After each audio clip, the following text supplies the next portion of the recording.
আজকের সাম্প্রতিক বিষয়াবলী ১৯শে জুলাই ২০২৬।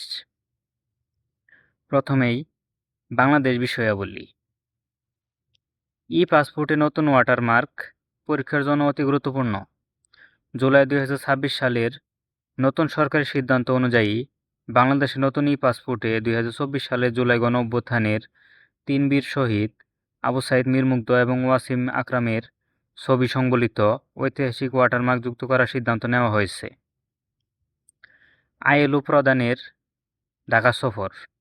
১৯শে জুলাই ২০২৬ এর আপডেট।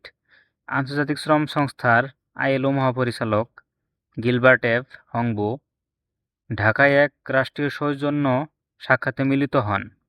এ সময় তিনি বাংলাদেশের সাম্প্রতিক শ্রম খাত সংস্কার ও শিশু শ্রম হ্রাসের কার্যকরী উদ্যোগের ভূয়সী প্রশংসা করেন। ইউএনজিএ ৮১তম অধিবেশন ও বাংলাদেশ। ভর্তি পরীক্ষার জন্য ঐতিহাসিক সংযোগ। বাংলাদেশ জাতিসংঘ সাধারণ পরিষদ ঐতিহাসিক ৮১তম অধিবেশনের জন্য সভাপতি নির্বাচিত হয়েছে। বর্তমান পররাষ্ট্রমন্ত্রী খলিলুর রহমান এই অধিবেশনের সভাপতি হিসেবে দায়িত্ব পালন করবেন। উল্লেখ্য যে এর আগে ১৯৮৬ সালে প্রথম বাংলাদেশি হিসেবে হুমায়ুন রশিদ চৌধুরী জাতিসংঘের ৮১তম অধিবেশনে সভাপতিত্ব করেছিলেন। কাপ্তাই হ্রদের গেট ও রাঙামাটি বন্যা। উচ্চ ফলনশীল ভৌগোলিক তথ্য। টানা অতিবৃষ্টি এবং পাহাড়ি ঢলের পানির চাপে কাপ্তাই হ্রদের পানির স্তর আশঙ্কাজনকভাবে বৃদ্ধি পাওয়ায় ১৯শে জুলাই ২০২৬ তারিখে কাপ্তাই জলবিদ্যুৎ কেন্দ্রের ১৬টি স্পিলওয়ে গেট আংশিক খুলে দেওয়া হয়েছে। পরীক্ষার উপযোগী তথ্য। দেশের একমাত্র কৃত্রিম হ্রদ কাপ্তাই হ্রদ রাঙামাটি জেলায় অবস্থিত। এটি ১৯৬২ সালে কর্ণফুলী বহুমুখী বিদ্যুৎ প্রকল্পের জন্য তৈরি করা হয়। এবার আন্তর্জাতিক বিষয়াবলী। ১৯শে জুলাই ২০২৬ ফিফা বিশ্বকাপ ২০২৬ ফাইনাল বিশেষ তথ্য ছক। ভর্তি পরীক্ষার উপযোগী বিবরণ বৈশিষ্ট্য। ২০২২ বিশ্বকাপ গত আসর এবং ২০২৬ বিশ্বকাপ চলতি আসর।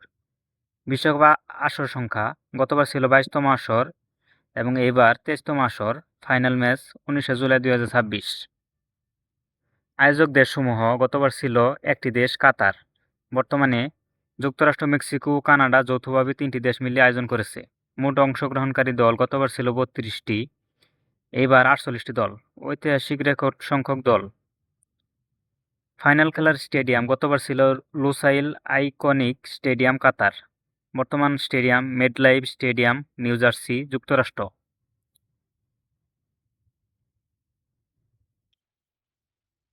কানাডা পাকিস্তান ঐতিহাসিক সফর।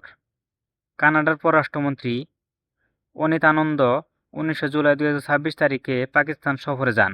এটা বিগত ২০ বছরের মধ্যে কোনো কানাডিয়ান পররাষ্ট্রমন্ত্রীর প্রথম পাকিস্তান সফর, যা দ্বিপাক্ষিক সম্পর্কের এক নতুন মাইলফলক। সুদানের স্বর্ণ বাণিজ্যে ইইউ এর নিষেধাজ্ঞা। সুদান সংকটে অবৈধ অর্থায়ন বন্ধের উদ্দেশ্যে ইউরোপীয় ইউনিয়ন সুদানের সোনা খনি এবং স্বর্ণ বাণিজ্যের উপর কঠোর অর্থনৈতিক নিষেধাজ্ঞা আরোপ করেছে। ফিলিপাইনের সামুদ্রিক নিরাপত্তা। ইউরোপীয় শান্তি তহবিল ইপিএফ ফিলিপাইনের সামুদ্রিক নিরাপত্তা জোরদার ও দক্ষিণ চীন সাগর এলাকায় স্থিতিশীলতা রক্ষার্থে প্রথমবারের মতো বিশেষ সামরিক অনুদান অনুমোদন করেছে। এবার গুরুত্বপূর্ণ কিছু এমসিকিউ প্রশ্ন।